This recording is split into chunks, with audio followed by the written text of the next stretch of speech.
Welcome to today's screencast on the 9th chapter, Perek Tet of Sefer Yehoshua, focusing on the deception of the Givonim. Last we left Yehoshua and Bnei Israel. They had successfully conquered the city of Ai after failing the first time.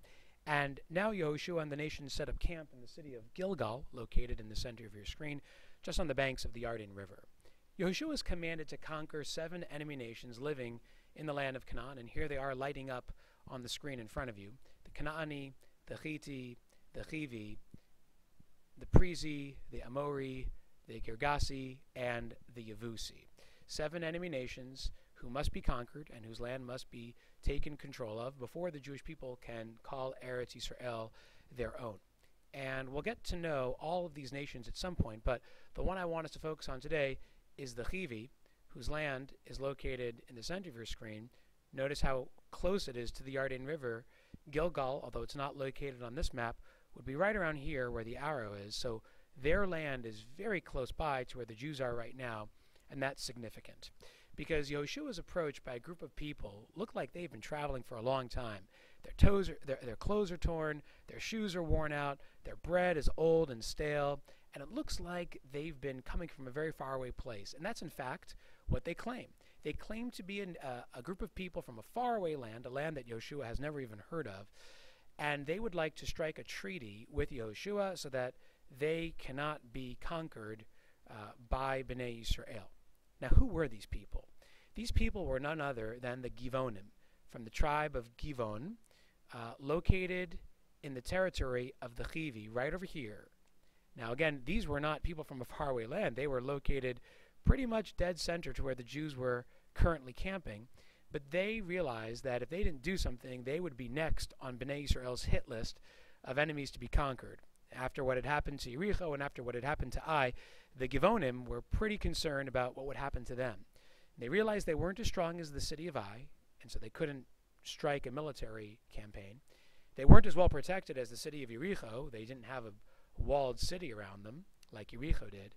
So they decided they would try to fool Yehoshua, and that's what they did over here. They dressed up as people from a faraway land, trying to trick Yehoshua and Bnei Israel into entering into a peace treaty with them, which Yehoshua does.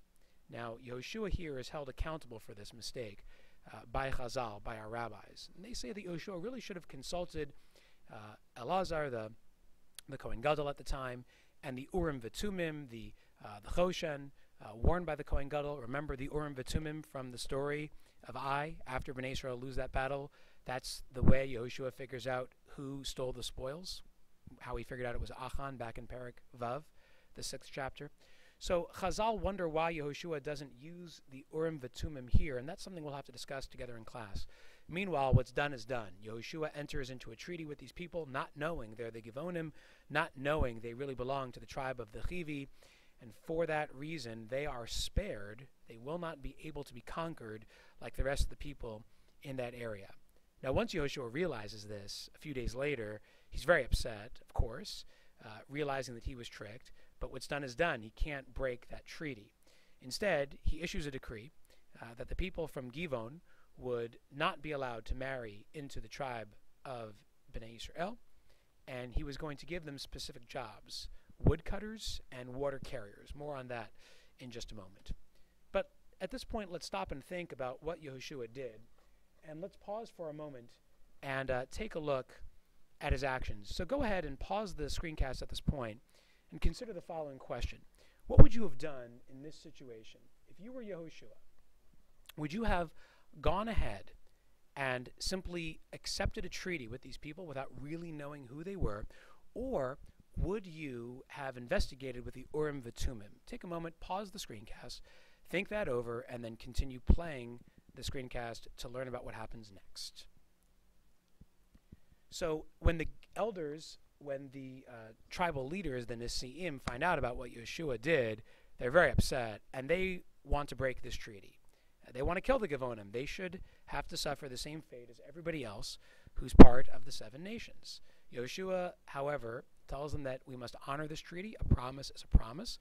We can't break this promise. We're going to explore this question about honoring our promises and why Yehoshua insists on keeping this treaty some more when we get together in class. But let's pause for a moment and reflect on some of the things that we've learned.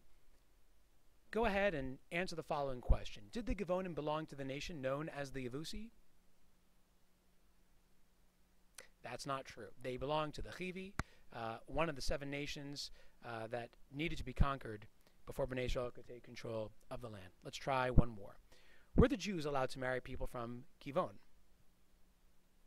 Here again, the answer is false. The Jews were not allowed to marry anyone from this tribe, even though Yehoshua had forced these tribal members of Givon into service roles, carrying water and chopping wood, and giving them jobs within the nation. They were never allowed to marry people in Bnei Israel. So here are some questions that we're going to discuss together when we get back together in class.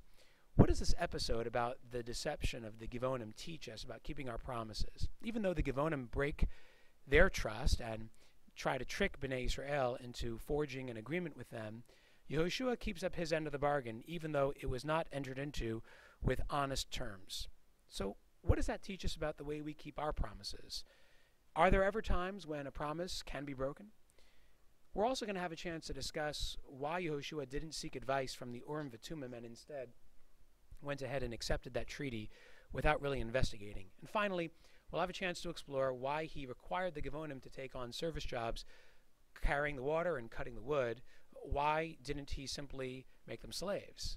He's giving them jobs that carry a purpose, not just meaningless work, but work that would be done to help assist the Jewish people in setting up the Mishkan and the Beit HaMikdash. So what was the reason behind giving them service jobs as opposed to just making them slaves? We'll discuss these questions and more when we get back together in class. Looking forward to some deeper conversations and investigation with you at that time.